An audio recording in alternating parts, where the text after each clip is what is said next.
सभी मित्रों को गुड मॉर्निंग। आप सभी का अपने चैनल के ऊपर स्वागत है। आशा आप सब अच्छे होंगे, स्वस्थ होंगे। तो हम जो बात करने जा रहे हैं वो बात कर रहे हैं पर्यावरण कानून पे, पर्यावरण विधि पे। तो उसी में हम प्रश्न कर रहे थे। तो आज जो हम अभ्यारण्य के बारे में देखेंगे कि अभ्यारण्य क्या है। तो आइए ज्यादा समय नहीं लेते हुए सीधा हम मुद्दे पर आते हैं। आज का हमारा पहला प्रश्न क्या है? आज का हमारा पहला प्रश्न है अभ्यारण्य। अभ्यारण्य क्या है भाई? पहला प्रश्न। अभ्यारण्य एक ऐसा सुरक्षित इलाका है जहां जंगली जानवरों और पक्षियों को बिना किसी डर के रखा जाता है भाई, ताकि उनका शिकार न हो सके और वे सुरक्षित रहें। तो अभ्यारण्य वह जगह है जहां पर जंगली जानवरों को रखा जाता है, जहां पर वो सुरक्षित रहें और जहां पर उनका शिकार न हो सके। ठीक है, उसको बोलते हैं भाई अभ्यारण्य। अभ्यारण्य का मतलब क्या है? अगर हम अभ्यारण्य के मतलब की बात करें तो यह जानवरों और उनके प्राकृतिक घर यानी कि जंगल पर्यावरण को बचाने की एक खास जगह है भाई। ठीक है, तो अभ्यारण्य क्या है? यह जानवरों और उनके प्राकृतिक घर यानी कि जंगल पर्यावरण को बचाने की एक खास जगह है। यहाँ जानवरों को ऐसा माहौल दिया जाता है कहाँ पे? अभ्यारण्य में, जहां वे स्वतंत्र रूप से रह सकें और उनकी नस्ल सुरक्षित रहे। ठीक है, यहाँ इंसानों द्वारा उनका शिकार करना पूरी तरह से मना होता है। ठीक है, इस बात को आप ध्यान रखना। इसको बोलते हैं अभ्यारण्य। यहाँ शिकार करना सख्त मना है। कहाँ पे? अभ्यारण्य में। जानवरों और प्रकृति की रक्षा जहाँ पे है वो अभ्यारण्य है। अभ्यारण्य की घोषणा कौन और कैसे करता है? आइए देखते हैं कि अभ्यारण्य की घोषणा कौन करता है, कैसे अभ्यारण्य बनते हैं। तो कानून क्या? वन्य जीव संरक्षण अधिनियम की धारा 18 के अनुसार राज्य सरकार के पास यह अधिकार होता है कि वह किसी भी क्षेत्र को अभ्यारण्य घोषित कर सकती है। तो किसके पास होता है? धारा 18 के अनुसार राज्य सरकार के पास यह अधिकार होता है। किसका? अभ्यारण्य घोषित करने का, कि किसी भी क्षेत्र को वो अभ्यारण्य घोषित कर सके। ठीक है भाई। राज्य सरकार ऐसा तब करती है जब उसे लगता है कि कोई इलाका निम्नलिखित चीजों के लिए बहुत महत्वपूर्ण है। तो कब होता है ये काम? तो राज्य सरकार को लगे कि कोई भी इलाका, कोई भी विशेष क्षेत्र जो निम्नलिखित चीजों के लिए बहुत महत्वपूर्ण है। किसके लिए? पर्यावरण और प्रकृति की रक्षा के लिए। बात नंबर 1। बात नंबर 2, जानवरों यानी कि प्राणी जात और पेड़ पौधों वनस्पति जात को बचाने के लिए। ठीक है भाई। बात नंबर 3, वैज्ञानिक या प्राकृतिक महत्व के कारण के लिए। अगर राज्य सरकार को कोई इलाका लगे कि पर्यावरण और प्रकृति की रक्षा के लिए ये इलाका बहुत क्या है भाई, ये इलाका अभ्यारण्य घोषित करना जरूरी है, तो वो कर देंगे। जानवरों यानी कि प्राणी जात और पेड़ पौधों यानी कि वनस्पति जात को बचाने के लिए कोई इलाका क्या करना है? अभ्यारण्य घोषित करना है, तो वो कर देंगे। वैज्ञानिक या प्राकृतिक महत्व के कारण भी कोई इलाके को क्या कर सकते हैं? राज्य सरकार अभ्यारण्य घोषित कर सकती है। जब सरकार किसी जगह को अभ्यारण्य बनाती है तो वह उसकी सीमाएं तय करती है भी कि यहां तक क्या होगा? अभ्यारण्य होगा। तो सीमाएं तय करती है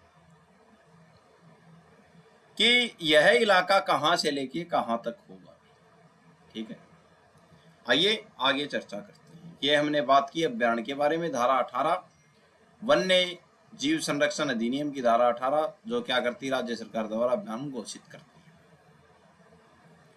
वन्य जीव संरक्षण अधिनियम 1972 में राष्ट्रीय उद्यान के उपबंध क्या है?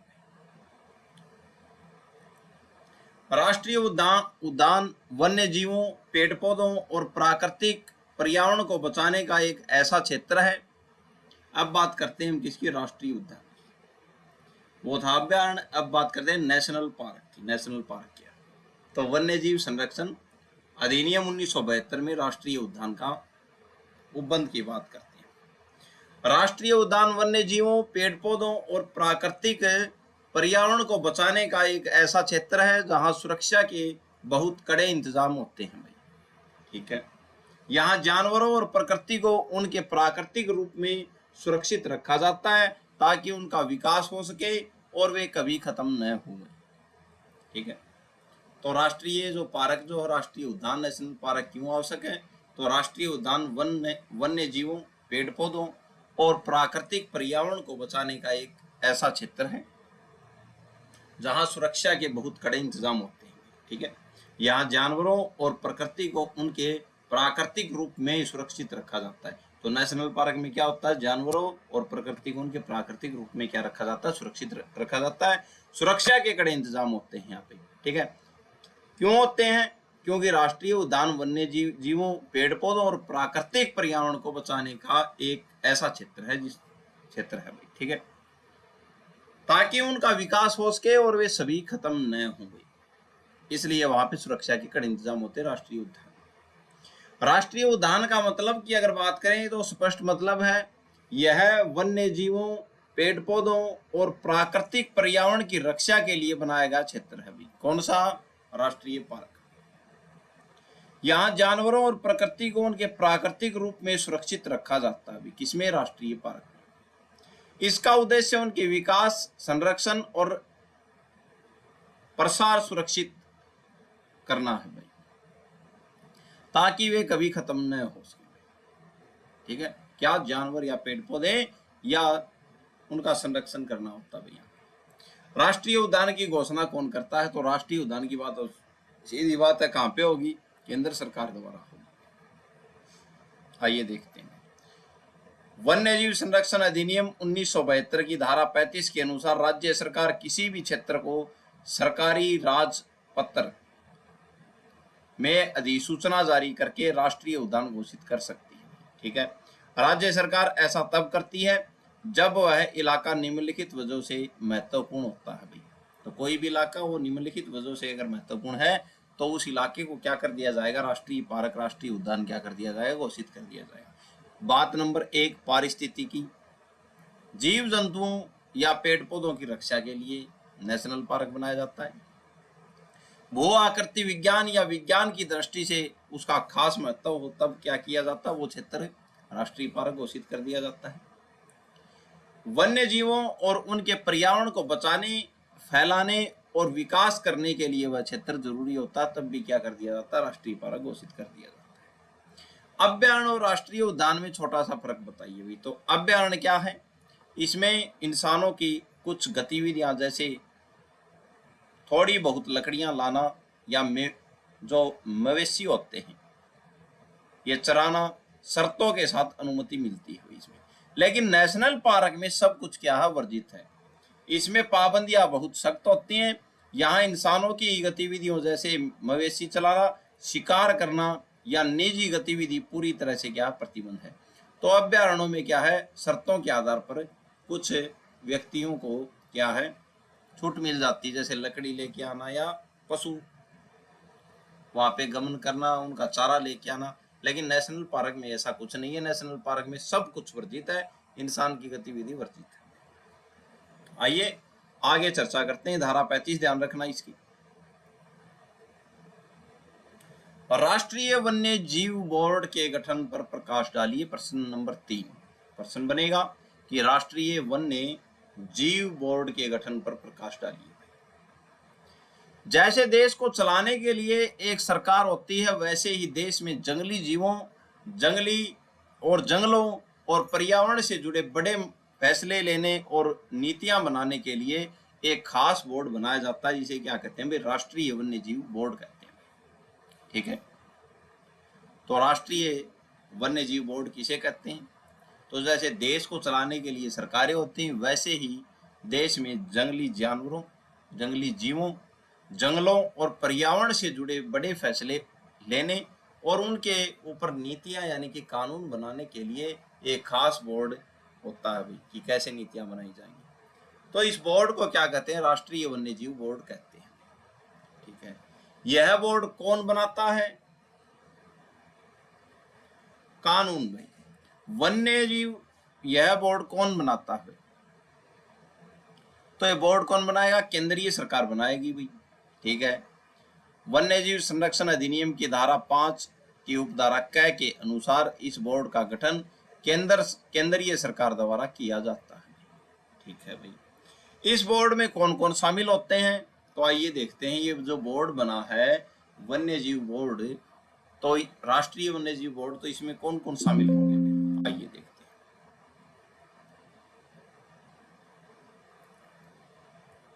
अध्यक्ष होगा इसमें, इस बोर्ड के मुख्य अध्यक्ष देश के प्रधानमंत्री होते हैं, वही बात को ध्यान रखना। तो अध्यक्ष होगा, अध्यक्ष कौन होंगे, देश के प्रधानमंत्री, राष्ट्रीय वन्य जीव बोर्ड के अध्यक्ष। ठीक है भाई, प्रधानमंत्री बन गए अध्यक्ष। आगे क्या है, उपाध्यक्ष कौन होंगे भाई इसके, एक अध्यक्ष होगा, एक उपाध्यक्ष होगा। पर्यावरण, वन और जलवायु परिवर्तन मंत्रालय या वन्य जीव का भार साधक मंत्री इसके क्या होंगे, उपाध्यक्ष होते हैं। तो पर्यावरण, वन और जलवायु जो परिवर्तन मंत्री जो होते हैं या भार साधक मंत्री जो होता है, वो क्या होता है, इसका उपाध्यक्ष होता है, वो इस चेयरमैन होता है। ठीक है, अब सांसद की बात करें, संसद के दोनों सदनों जैसे लोकसभा और राज्यसभा के चुने हुए सदस्य भी इसमें शामिल होते हैं। ठीक है भाई, विभिन्न विभागों के अधिकारी भी इसमें शामिल होते हैं, अलग अलग सरकारी विभागों के महान निर्देशक और निर्देशक इसमें शामिल होते हैं, किसमें, बोर्ड में भी। नीति आयोग के प्रतिनिधि यानी कि हालिया संशोधन, अब जो हाल में संशोधन हुआ है वन्यजीव संशोधन अधिनियम 2023 के अनुसार नीति आयोग में पर्यावरण, वन और जलवायु परिवर्तन से जुड़े भार साधक सदस्य भी इसमें शामिल किए जाते हैं भाई, किसमें, राष्ट्रीय वन्य जीव बोर्ड में भाई। इसके अलावा देश के जाने माने पर्यावरणविद, वैज्ञानिक और वन्य जीव प्रेमी भी इसके सदस्य होते हैं, जो जानवरों की सुरक्षा के लिए सलाह देते हैं। तो ये इसमें क्या होते हैं भाई, सदस्य शामिल होते हैं। प्रधानमंत्री होगा, वन्य पर्यावरण जलवायु मंत्री होगा या भार साधक मंत्री होगा, संसद के सदस्य होंगे दोनों सदनों के, राज्यसभा और लोकसभा के। फिर विभिन्न विभाग जो हैं उनके निर्देशक होंगे और महानिर्देशक होंगे, सरकारी विभागों के अलग अलग। और हालिया संशोधन 2023 के अनुसार जो इनसे जुड़ा हुआ भार साधक अधिकारी है या सदस्य भी इसमें शामिल हैं। और इसके अलावा देश के जाने माने जो पर्यावरणविद जो हैं, पर्यावरण के जानकार जो हैं, और वैज्ञानिक जो हैं, और वन्य जीव यानी कि जानवरों के जो प्रेमी जो हैं, जिनकी जो सुरक्षा करते हैं जानवरों की, वो भी इसमें शामिल होते हैं। ठीक है, हमारा उद्देश्य वन्य जीवों की रक्षा, प्रकृति का संरक्षण और आने वाली पीढ़ियों के लिए सुरक्षित पर्यावरण रहे, ये इस बोर्ड का उद्देश्य है। ठीक है, उद्देश्य क्या है इस बोर्ड का, वन्य जीवों, उनके आवासों और पर्यावरण की सुरक्षा के लिए नीतियां और योजनाएं बनाना, उनकी समीक्षा करना और सरकार को सलाह देना, ये इस बोर्ड का क्या है, उद्देश्य है। ठीक है, राष्ट्रीय वन्य जीव बोर्ड। आइए आगे चर्चा करते हैं। राष्ट्रीय वन्य जीव बोर्ड के कर्तव्य यानी कि कार्य क्या है, क्या क्या कार्य करता है। तो कानून की धारा, राष्ट्रीय अगर कानून की धारा की बात करते हैं हम, तो धारा 5 की उपधारा ग, धारा 5 की उपधारा ग में इसके कार्य बताए गए के अनुसार राष्ट्रीय वन्य जीव बोर्ड के मुख्य काम निम्नलिखित हैं। क्या काम है, जो देश में वन्य जीवों, जंगलों और पर्यावरण की रक्षा तथा उनके सतत विकास के लिए किए जाते हैं। तो धारा 5 की उपधारा ग बताती है कि राष्ट्रीय बोर्ड के क्या कार्य हैं। आइए देखते हैं, पहला क्या कार्य है भाई, जंगलों और जानवरों की रक्षा के उपाय करना, ये पहला काम है। बोर्ड का सबसे पहला काम यह सोचना और तय करना है कि देश में वन्य जीवों और जंगलों को कैसे बचाया जाए और उनका विकास कैसे किया जाए, बात को ध्यान रखना। बात नंबर 2, अवैध शिकार और व्यापार पर रोक लगाने के लिए नीतियां बनाना, ये भी क्या है, राष्ट्रीय बोर्ड का काम है। जानवरों का शिकार करना, उनकी खाल या अंगों की चोरी करने और उनके अवैध व्यापार को रोकने के लिए सख्त नीतियां बनाना, साथ ही इस काम में केंद्र और राज्य सरकारों को सलाह देना कि वे इसे कैसे रोक सकें, ये भी क्या है, राष्ट्रीय वन्य जीव बोर्ड का काम है। बात नंबर 3, नेशनल पार्क और अभ्यारण्यों के बारे में सलाह देना, ये भी क्या है, इसका काम है राष्ट्रीय बोर्ड। देश में नए राष्ट्रीय उद्यान, अभ्यारण्य और दूसरे संरक्षित इलाके कहाँ बनाए जाने चाहिए, उनका प्रबंधन कैसे होना चाहिए और उन इलाकों में किन चीजों की पाबंदी होनी चाहिए, इन सब पर अपनी सिफारिशें देने का काम किसका है, राष्ट्रीय वन्य जीव बोर्ड का।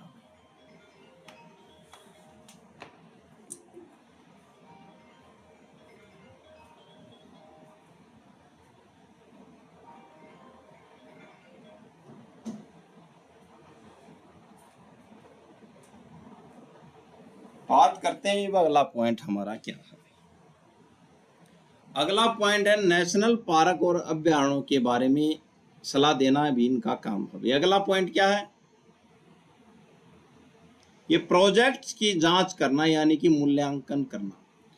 जंगली या वन्य जीवों के आसपास जो भी बड़ी परियोजनाएं या विकास के काम चलते हैं, उनसे पर्यावरण या जानवरों पर क्या असर पड़ रहा है, इस बात की प्रभावी जांच करवाना भी क्या है, बोर्ड का कार्य है।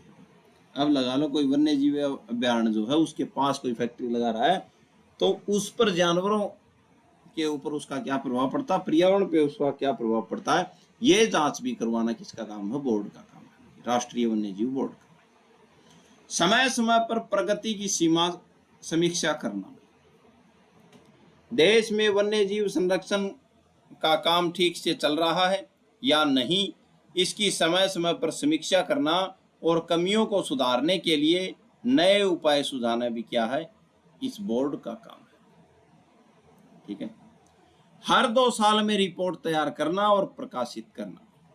देश में वन्य जीवों की क्या स्थिति है, इस पर कम से कम हर 2 साल में एक रिपोर्ट तैयार करना और उसे आम जनता या सरकार के सामने प्रकाशित करवाना, ये भी क्या है, इस बोर्ड का काम है, राष्ट्रीय वन्य जीव बोर्ड का। ठीक है। कब करवाएगी, ये हर 2 साल की बात है। हमारा संकल्प है वन्य जीवों और प्रकृति की रक्षा, उनके सतत विकास और आने वाली पीढ़ियों के लिए सुरक्षित पर्यावरण रहे। आइए आगे चर्चा करते हैं। राज्य वन्य जीव बोर्ड का गठन के बारे में बात करते हैं। वो तो था राष्ट्रीय बोर्ड, अब बात करते हैं राज्य बोर्ड की।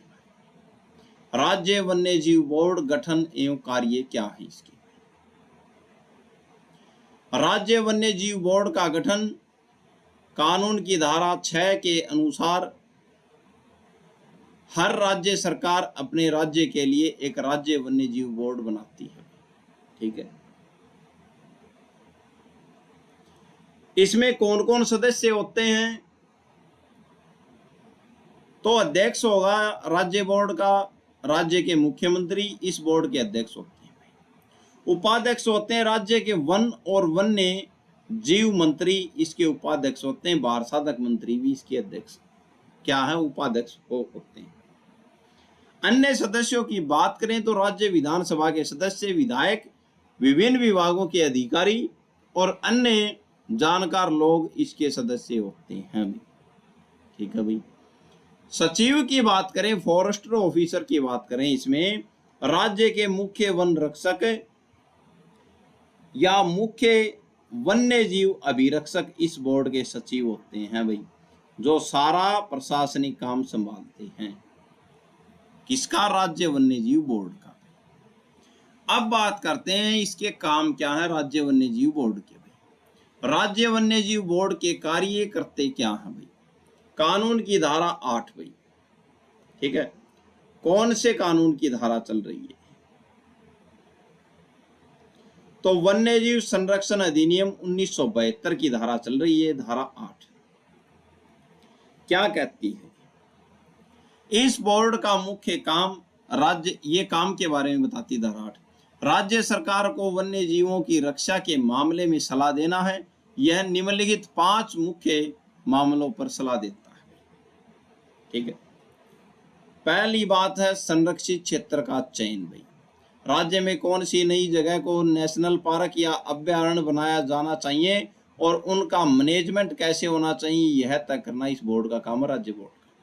बात नंबर 2, संरक्षण की नीति बनाना। भाई, राज्य में वन्य जीवों और खास पेड़ पौधों को बचाने के लिए नीतियां तैयार करना, यह भी इस बोर्ड का काम है। अनुसूचियों में संशोधन करना, कानून की सूचियों में किसी जानवर या पेड़ पौधों को जोड़ने या हटाने के संबंध में विचार करना भी राज्य बोर्ड का काम है। आदिवासियों और वनवासियों का ध्यान रखना भी क्या है, इसी बोर्ड का काम है, राज्य वन्य जीव बोर्ड का। जानवरों की सुरक्षा करते समय इस बात को ध्यान में रखना कि जंगलों में रहने वाले आदिवासियों और स्थानीय लोगों की जरूरतें और अधिकार प्रभावित न हो, दोनों के बीच तालमेल बैठाना भी क्या है, राज्य वन्य जीव बोर्ड का काम है। अन्य विशेष मामले, कोई भी ऐसा दूसरा मामला जो राज्य सरकार द्वारा बोर्ड को सौंपा जाए, ठीक है, वो भी क्या है, राज्य वन्य जीव बोर्ड का काम है। उद्देश्य क्या, वन्य जीवों, जंगलों और पर्यावरण की रक्षा करना तथा जैव विविधता को बनाए रखना, साथ ही लोगों और क्या है, प्रकृति के बीच संतुलन स्थापित करना भी क्या है, राज्य वन्य जीव बोर्ड का काम है। वन्य जीवों की रक्षा, प्रकृति का संरक्षण और आने वाली पीढ़ियों के लिए सुरक्षित पर्यावरण क्या है, राज्य वन्य जीव बोर्ड का कार्य है। आगे चर्चा करते हैं। वन संरक्षण अधिनियम 1980 के प्रावधान के बारे में चर्चा कीजिए। तो वन संरक्षण अधिनियम 1980 यह कब और कहां लागू हुआ? तो पूरे भारत में लागू हुआ। जम्मू कश्मीर पुनर्गठन अधिनियम 2019 के बाद से पूरे भारत में ये क्या हो गया, लागू हो गया। लागू होने की तिथि क्या थी इसकी? तो 25 अक्टूबर 1980। अब जो जम्मू कश्मीर का विशेष राज्य का दर्जा था, तो 2019 में ये दर्जा समाप्त होने के बाद ये संपूर्ण भारत में लागू। ठीक है, इस कानून का मुख्य उद्देश्य क्या है? तो वनों का संरक्षण करना इस कानून का मुख्य उद्देश्य। बात नंबर 1, देश के जंगलों को बचाना। भाई ठीक है भाई, वनों की रक्षा करना, यह भी इसका मुख्य उद्देश्य। वन अधिनियम 1980। पहली बात है वनों का संरक्षण करना, देश के जंगलों को बचाना। दूसरी बात है वनों की रक्षा करना, जंगलों को कटने या नष्ट होने से रोकना। भाई बात नंबर 2 हुई। बात नंबर 3 है वन भूमि का सही इस्तेमाल करना। वन के प्रयोजनार्थ इसका क्या करना, सही इस्तेमाल करना वन भूमि का। गैर वन काम मना है भाई यहाँ पे, जहाँ पे क्या है, वन संरक्षण अधिनियम 1980 जो है इसका उद्देश्य क्या है, जहाँ पे वन प्रयोजन जो है, जहाँ पे वन है तो वहाँ पे वन प्रयोजन के लिए ही काम किया जाएगा। गैर वन का काम वहाँ पे मना है। भाई सिर्फ वन संबंधी कार्य के लिए ही उपयोग की जाती हो भूमि, ये नहीं कि आप वहाँ पे कोई फैक्ट्री लगा दें। आइए आगे चर्चा करते हैं। वन भूमि के गैर वनीय प्रयोजन पर रोक। भाई धारा 2, कौन सी धारा 2? धारा वन संरक्षण अधिनियम 1980 की धारा 2। इस कानून की धारा 2 सबसे महत्वपूर्ण है। इसका मतलब यह है कि जंगल की जमीन का इस्तेमाल सिर्फ जंगल और पर्यावरण को बढ़ाने के लिए ही होगा। आप वन भूमि का उपयोग किसी गैर वनीय काम जैसे कारखाने लगाना, माइनिंग करना या जो कमर्शियल जो काम है उसके लिए बिना सरकार की सख्त अनुमति के नहीं कर सकते। भाई ठीक है। सलाहकार समिति का गठन, धारा 3। इस कानून की, कौन से कानून की? वन संरक्षण अधिनियम 1980 के कानून की धारा 3 के तहत केंद्र सरकार द्वारा एक सलाहकार समिति बनाई जाएगी। ठीक है भाई, केंद्र सरकार एक सलाहकार समिति बना देती है धारा 3 में। इस समिति का काम जंगलों को बचाने और उनके संरक्षण से जुड़े मामलों पर केंद्र सरकार को सलाह देना है। तो इस समिति का क्या काम है? धारा 3 में कि समिति का मुख्य काम है जंगलों को बचाने और उनके संरक्षण यानी कि उनका बचाव कैसे किया जाए, उनको रक्षित कैसे किया जाए, उनको बढ़ावा कैसे दिया जाए से जुड़े मामलों पर केंद्र सरकार को सलाह देना है। नियम बनाने की शक्ति धारा 4 में।